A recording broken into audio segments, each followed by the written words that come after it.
চিংড়ি দিয়ে একটা মারাত্মক রেসিপি বানিয়ে দেখাচ্ছি। এই একটা মেনু দিয়ে বাড়ির সবাই আঙুল চেটেপুটে ভাত খাবে।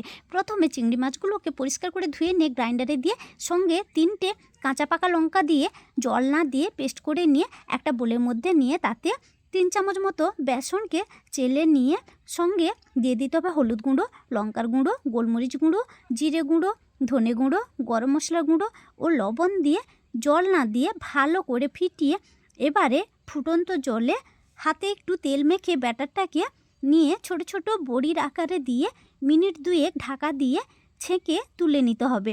এরপর কড়াইতে সর্ষের তেল দিয়ে থেতো করা গোটা গরম মশলা ফোড়ন দিয়ে পেঁয়াজের পেস্টটাকে দিয়ে সঙ্গে অল্প একটু লবণ দিয়ে কিছুক্ষণ কষিয়ে পেঁয়াজটা হালকা হয়ে আসলে দিয়ে দিতে হবে রসুনের পেস্ট। রসুনটাকে কিছুক্ষণ কষিয়ে নিয়ে দিয়ে দিতে হবে আদা পেস্ট।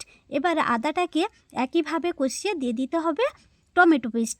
এরপর দিতে হবে জিরে গুঁড়ো, ধনে গুঁড়ো, গরম মশলা গুঁড়ো, লঙ্কা গুঁড়ো, হলুদ গুঁড়ো, সঙ্গে অল্প একটু জল দিয়ে কষিয়ে তেল ছেড়ে এলে বেটে রাখা কাজুর সঙ্গে কিছুটা টক দই ফিটিয়ে ওটাকে মশলাতে দিয়ে দিতে হবে। সঙ্গে একটু জল দিয়ে কিছুক্ষণ লো আঁচে কষিয়ে স্বাদ ব্যালেন্সের জন্য অল্প একটু চিনি দিয়ে কষিয়ে তাতে সেদ্ধ করে রাখা চিংড়ি মাছের বলগুলোকে দিয়ে আলতোভাবে লো আঁচে একটু কষিয়ে নামিয়ে নিলেই রেসিপি রেডি।